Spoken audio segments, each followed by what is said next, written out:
सुखासारिखे पूर्ण वैराग्य ज्याचे, वसिष्ठापरी ज्ञान योगेश्वराचे. कवी वाल्मिका सारिखा मान्य ऐसा, नमस्कार माझा सद्गुरु रामदासा. श्रीमद्दासबोध दशक 20वा, समास 7वा. या 7व्या समासाचं नाव आहे आत्मानिरूपण. 6वा समास होता, त्याचं नाव होतं आत्मागुण निरूपण. आत्मागुण निरूपण हे 6व्या समासाचं नाव होतं आणि या समासाचं नाव आहे आत्मानिरूपण. असा दोघांमध्ये थोडा फरक आहे. दोघांचा विषय वेगळा आहे. जरी नाव दिसायला सारखं दिसलं आत्मागुण निरूपण आत्मानिरूपण, तरी पण विषय वेगळा आहे. मानवी जीवनामध्ये नाना तऱ्हेचे प्रश्न निर्माण होतात. व्यवहारामध्ये आपल्याला त्याचा अनुभव येतो. रोज आपल्या जीवनामध्ये वेगवेगळ्या प्रकारचे प्रश्न निर्माण होतात. ते सगळे यशस्वीपणाने सोडवण्यासाठी प्रपंचात काय आणि परमार्थामध्ये काय, नाना तऱ्हेचे प्रश्न, वेगवेगळे प्रश्न निर्माण होतात आणि ते सर्व प्रश्न यशस्वीपणे सोडवण्यासाठी सारासार विचाराला आवाहन करणारा श्री समर्थ माऊलींसारखा थोर प्रज्ञावंत सत्पुरुष सापडणे म्हणजे न भूतो न भविष्यती. म्हणजे समर्थ रामदास का एखादा थोर प्रज्ञावंत पुरुष सत्पुरुष भूतकाळात होऊन गेला नाही आणि भविष्यकाळात सापडणे पण कठीण आहे. समर्थांचे उघडपणे सांगणे असे आहे की जीवनाचा संपूर्ण अर्थ कळून आत्मदर्शन होण्यासाठी बाहेरच्या परिस्थितीमध्ये काहीही आणि कोणताही बदल करायला नको. जो बदल करायला हवा तो माणसाच्या अंतःकरणामध्ये आणि केवळ योग्य विचाराच्या सामर्थ्याने माणूस हा बदल अंतरंगामध्ये घडवून आणू शकतो. विश्वामध्ये जाणीव स्वरूप अंतरात्म्याचा सर्वत्र खेळ चाललेला आहे. त्याची प्रचिती, अंतरात्म्याची प्रचिती म्हणजे अनुभव येण्यासाठी साधकाने पिंडामधील अर्थात आपल्या शरीरामधील तत्वांचा शोध घ्यावा. आणि हा शोध घेतला तर असे आढळेल की पिंडात जड, चंचल आणि निश्चळ ही 3 तत्वे आहेत. आपल्या प्रत्येकाच्या शरीरामध्ये जड, चंचल आणि निश्चळ अशी 3 तत्वे आहेत. मग ती कशी आहेत 3 तत्वे? आपला देह जड आहे, तर जाणीवमय अंतरात्मा चंचल आहे आणि शुद्ध परब्रह्म हे निश्चळ आहे. आपल्या देहामध्ये अंतरात्माही आहे आणि परब्रह्म देखील आहे. मग ओळखायचं कसं? जे चंचल आहे, जाणीवमय आहे, त्याला म्हणायचं अंतरात्मा. आणि जे शुद्ध आहे ते म्हणजे परब्रह्म आहे. जड पडते. कोण जड आहे? आपला देह जड आहे. म्हणजे देह पडतो कारण तो जड आहे. तो पडल्यानंतर चंचल निघून जाते. पण निश्चळ जे आहे परब्रह्म ते सर्व ठिकाणी जसेच्या तसेच राहते. जो विचार पिंडाचा शोध घेण्यासाठी उपयोगी पडतो तोच विचार ब्रह्मांडाचा शोध घेण्यासाठी सहाय्य करतो, म्हणजे उपयोगी पडतो. या विश्वरचनेची मौज म्हणजे गंमत अशी आहे की जोपर्यंत ती कळत नाही, म्हणजे विश्वरचना जोपर्यंत आपल्याला कळत नाही तोपर्यंत विश्व म्हणजे कोडेच वाटते, गोड वाटते. परंतु विचाराने त्याचे विवरण केले की तेच विश्व अगदी सरळ आणि उघडे म्हणजे स्पष्ट वाटते. जर विचार केला तर विश्वरचनेमध्ये काही गुण नाही, काही कोडायचा भागच नाही. पण विचार केला तर लक्षात येतं की विश्व अगदी सरळ आणि स्पष्ट आहे. म्हणून विवेकी माणसाने मुळापासून ते शेवटपर्यंत विचार करीत जावे. आणि असे केले म्हणजे मग शेवटी मायाजाळ उरत नाही, म्हणजे मायेचा प्रभाव राहत नाही, मायेचं अस्तित्वही राहत नाही. साधकाला प्रचिती येते, या गोष्टीची साधकाला प्रचिती येते आणि त्या प्रचितीने त्याचा निश्चय स्थिर अढळ बनतो. आपण विवेकाच्या मार्गाने जात असता प्रत्यक्ष अनुभव घेतलेले संत शोधावे. त्यांच्याशी जड, चंचल व निश्चळ याविषयी सुखसंवाद करावा, चर्चा करावी. आत्मज्ञानाने अनुभवाला येणारे समाधान हे शब्दांच्या म्हणजे वर्णन करण्याच्या पलीकडेच असते. जे आत्मज्ञानाने आपल्या समाधान प्राप्त होतं त्याचं वर्णन शब्दाने करता येत नाही. अर्थात त्याच्याबद्दल बोलल्याने ते काही नाहीसे होत नाही. समाधानाचं वर्णन केलं तर काही नाहीसे होत नाही, पण आपल्याला ते वर्णन करता येत नाही. साधकाने विचार करून सारासार निवडावे आणि त्यामध्ये जे कृत्रिम असेल, असार असेल त्याचा त्याग करावा. पण जे शुद्ध आणि शाश्वत असेल त्याचा मात्र जरूर स्वीकार करावा. गेल्या समासात जाणीवरूप अंतरात्मा अनेक प्रकारच्या गुणांनी प्रकट होतो, व्यक्त होतो असे आपल्याला समर्थांनी सांगितले होते. या 7व्या समासातील आरंभीच्या ओव्यांमध्ये तोच विषय समर्थ आपल्याला सांगतात. त्यांना असे स्पष्ट सांगायचे आहे, स्पष्ट करायचे आहे की या दृश्यविश्वात जड आणि चंचल जाणीव यांचा सतत खेळ चालतो. या दृश्यविश्वामध्ये जड आणि चंचल जाणीव यांचा सतत खेळ चालू असतो. जाणीव अनंत रूपे घेऊन जडाच्या द्वारा प्रगट होते. जडाच्या म्हणजे शरीराच्या द्वारा प्रगट होते. खरे सामर्थ्य जाणीवेचे आहे आणि या जाणीवेचे मूळ शुद्ध, अनंत आणि सूक्ष्म स्वरूप म्हणजे जाणीवेचे मूळ शुद्ध, अनंत आणि सूक्ष्म स्वरूप म्हणजे हा अंतरात्मा आहे. आत्मसाक्षात्कार होऊन शब्दांनी सांगता न येणारे समाधान प्राप्त झाले तरी पण ते सांगितले पाहिजे, समाधानाचे वर्णन केले पाहिजे. कारण त्या समाधानाचे शब्दांनी वर्णन केले तरी ते समाधान नाहीसे झाले असे कधीच होत नाही. समाधान प्राप्त करून घेण्यासाठी काहीच सोडावे लागत नाही आणि काही नवीन मांडायसुद्धा लागत नाही.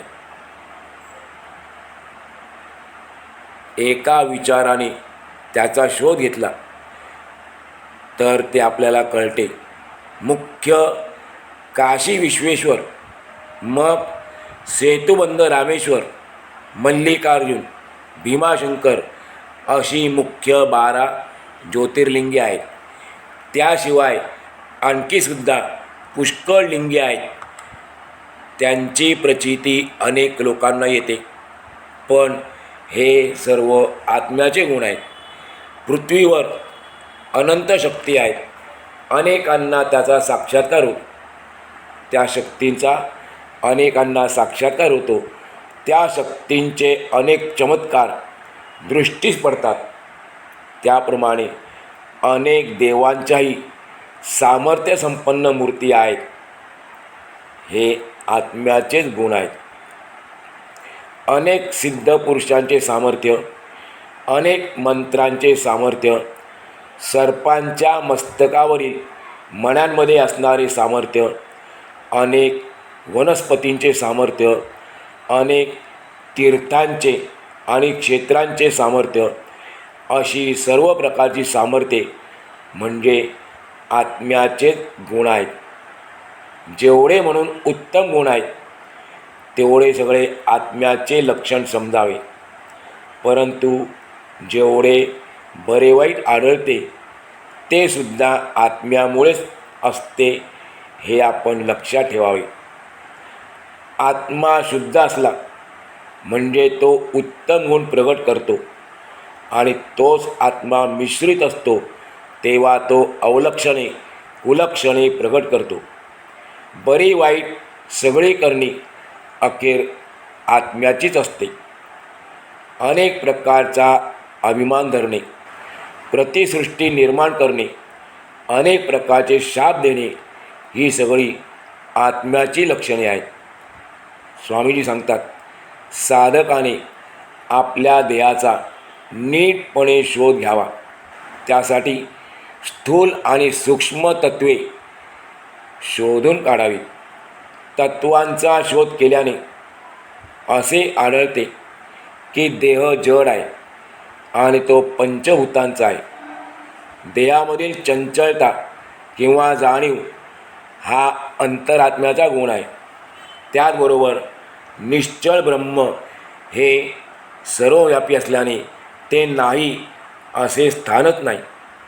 निश्चळ ब्रह्म सर्वव्यापी आहे, ते नाही अशी जागाच नाही.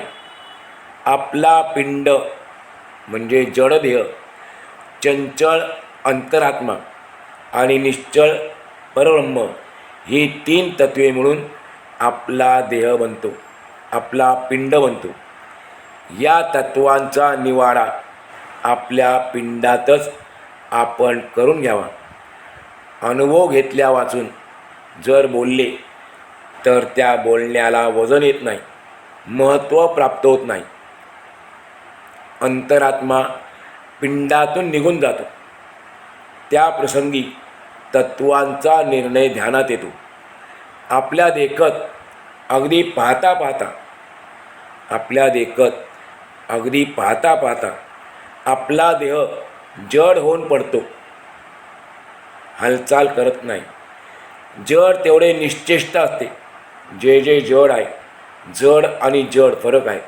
जड म्हणजे वजनाने जास्त असलेले, भारी असलेले. उच्चारामध्ये आपल्या लक्षात येतं दोन्ही शब्दामध्ये काय फरक आहे. जड आणि जड. आपला देह जडही आहे आणि आत्मा निघाला तर जड पण आहे. तर जड जेवढे असते तेवढे सर्व निश्चेष्ट असते आणि चंचल तेवढे देह सोडून निघून जाते. या अनुभवावरून आपल्याला जड आणि चंचल यांचे स्वरूप लक्षात येते. निश्चळ मुळी सर्व ठिकाणी व्यापून आहेच, ते आपण पाहावे लागत नाही. निश्चळ स्वरूपात कोणत्याच गुण विकार नसतो. निश्चळ स्वरूप आहे अर्थात ब्रह्म म्हणा किंवा परब्रह्म म्हणा, त्याच्यामध्ये कोणताच गुणविकार नसतो. केव्हाही कोठेही ते अगदी जसेच्या तसेच राहते. जो नियम पिंडाला लागू पडतो तोच नियम ब्रह्मांडाला देखील लागू पडतो. जी तत्वे पिंडात वावरतात तीच तत्वे ब्रह्मांडात वावरतात. पिंडाच्या बाबतीत जे खरे आहे तेच ब्रह्मांडाच्या बाबतीतही खरे असते. हा विचार अगदी उघड आहे, स्पष्ट आहे. जड आणि चंचल नाहीसे झाले. जड शरीर आणि चंचल अंतरात्मा निघून गेले की सर्वव्यापी आणि घनदाट परब्रह्म तेवढे शिल्लक राहते. समर्थ सांगतात, महाभूतांचा खंबीर केला. महाभूतांचा खंबीर केला. खंबीर केला म्हणजे रांधा करून आंबवलेली कणिक, त्याला म्हणायचं खंबीर. तर या महाभूतांचा खंबीर केला, त्याच्यामध्ये आत्मा घातला म्हणजे त्यामध्ये जाणीव घातली, तेव्हा त्याचा पुतळा तयार केला. अशा रीतीने सृष्टीचा खटाटोप चालतो. खरे म्हणजे माया आणि अंतरात्मा हेच सर्व बदल घडवून आणतात. परंतु त्याचा ब्रह्मावर आरोप केला जातो. सर्व बदल घडवून कोण आहेत? सर्व प्रकारचे बदल घडवून आणणारे माया आणि अंतरात्मा आहेत, परंतु त्याचा आरोप ब्रह्मावर केला जातो. जो कोणी या सगळ्या गोष्टींचे विचारपूर्वक विवरण करतो तोच मनुष्य उत्तम आहे. ब्रह्माची व्यापकता अगदी अखंड आहे, त्यामुळे त्याच्या ठिकाणी बदल घडण्यास अवकाशच नाही. तर मायेची आणि अंतरात्म्याची व्यापकता खंडित आहे, भंगलेली आहे, त्यामुळे त्याच्या ठिकाणी बदल घडण्यास अवकाश असतो. नीट विचार करून पाहिले तर यात समजण्यास अवघड असे काहीच नाही, पण आपण ते समजून घेण्याकरता विचार करणं आवश्यक आहे. आकाशाला खंडित करता येत नाही, आकाशाचे तुकडे पाडता येत नाही, आपण आकाशाला भेगा पाडू शकत नाही. म्हणून महाप्रलय होऊन सृष्टीचा संहार अर्थात नाश झाला, संपूर्ण सृष्टीचा विनाश झाला, तरी आकाशाचा मुळीच भेद होत नाही, आकाशाचा मुळीच नाश होत नाही. ज्याचा संहार होतो, ज्याचा नाश होतो, अर्थात ते सर्व स्वाभाविकपणे नाशिवंत असते. विचारवंत जाणत्या लोकांनी हे कोडे सोडवले पाहिजे. त्यांनी या गूढ गोष्टीचा उलगडा करणे अत्यंत जरूर आहे. जड आणि चंचल दोन्ही आले आणि गेले, किती वेळा आले आणि गेले, तरी परब्रह्म अगदी जसे आहे तसेच कसे राहते? हे सृष्टीचे कोडे आहे. कोणतं कोड आहे? जड आणि चंचल. जड आणि चंचल किती वेळा आले आणि गेले, तरीसुद्धा परब्रह्म जसे आहे तसेच कसे राहते? हे सृष्टीचे कोडे आहे. ज्ञानी जाणकार पुरुषांनी त्याचा उलगडा करावा, ते कोडे सोडवावे. पण या विश्वरचनेची मजा अशी आहे की जोपर्यंत ती कळत नाही तोपर्यंत ती अतिशय गूढ वाटते. पण एकदा का ती कळली, विश्वरचना कळली, की तिच्यामध्ये काहीच गूढ नाही, ती तर अगदी सरळ आणि उडी आहे असे आपल्याला कळून येते. आणि म्हणूनच एकांतामध्ये जावे आणि अत्यंत विचार करून हे गूढ उकलावे. स्वानुभव संपन्न असा कोणी संत महात्मा भेटला तर मोठ्या सावधान चित्ताने अनेक विषयांवर त्याच्याशी चर्चा करावी. कारण अशा संताची भेट म्हणजे एकांतापेक्षाही मोठा एकांत असतो. जर माणसाने शोधून पाहिले नाही, शोध घेतला नाही, तर काहीच कळत नाही. त्याला जर कळू लागले की मग कळता कळता त्याचे सर्व संदेह, सर्व शंका नाहीशा होतात. विवेकपूर्ण विचार करून पाहिले तर मायाजाळ खरेपणाने कुठेच नाही अशी खात्री होते. कारण आपली शंकाच दूर झालेली असते. शंकाचे विरुद्ध शब्द आहे खात्री. संदेह नाही, शंका नाही म्हणजेच खात्री आहे. आकाशात अभ्र म्हणजे ढग किंवा आभाळ येते आणि मागोमाग लगेच नाहीसे होते. अंतरात्म्याच्या आश्रयाने हे दृश्य विश्व भासते. पण विवेकाने भ्रम नाहीसा झाला की ते दृश्य विश्व लगेच नाहीसे होते. विवेकी साधक विवेक करता करता अगदी मूळ मायेपासून शेवटपर्यंत जातो. आपल्या सूक्ष्म विवेकाने तो अशाश्वत तत्वांना बाजूला सारतो आणि जो कधीच चळणार नाही, ढळणार नाही असा स्वरूप निश्चय करतो. कोण? विवेकी साधक. नुसता साधक नाही, जो विवेक करणारा साधक आहे तो अशा रीतीने स्वस्वरूप निश्चय करतो. त्याचा आत्मनिश्चय अत्यंत स्थिर असतो. अढळ असतो. बाकीचे निश्चय अनुमानाच्या म्हणजे तर्काच्या किंवा अंदाजाच्या बळावर केले जातात. अनुमानाच्या आधाराने बोलायला माणसाचे काही जात नाही. नुसते तर्क वितर्क अंदाज बांधायला माणसाचे काय जाते. पण जे साक्षात्कारी जाणते पुरुष असतात ते अनुमानाच्या बोलण्याला महत्त्व देत नाही. अनुमानाने उगीचच बोलणे कामास येत नाही, म्हणजे उपयोगी पडत नाही. ते सरसकट तर्क चालवून काम भागत नाही. कारण माणसाचा तर्क देखील अखेर दृश्यामध्ये घोटाळत असल्याने माणसाचा तर्क या दृश्यामध्ये घोटाळत असल्याने अतींद्रिय क्षेत्रामध्ये त्याला योग्य संचार करता येत नाही. म्हणजे जे इंद्रियांच्या कक्षेच्या पलीकडे आहे त्या क्षेत्रामध्ये, अतींद्रिय क्षेत्रामध्ये तर्काचा संचार होत नाही. तेथे तो लटका पडतो. जो विचार दृश्यामध्ये उपयोगी पडतो तोच जर सूक्ष्माच्या क्षेत्रात वापरला तर तो तेथे अविचार ठरतो. दोन्हीमध्ये काय फरक सांगतो आपल्याला. जो विचार दृश्यामध्ये उपयोगी पडतो तो जर आपण सूक्ष्माच्या क्षेत्रात वापरला तर तो तेथे अविचार ठरतो. काही लोक त्याला एकंकार म्हणतात. काही लोक म्हणतात त्याला एकंकार. एकंकार हा भ्रष्टाचार असतो. आपण तो करू नये. एकंकार म्हणजे भ्रष्टाचार आपण करू नये.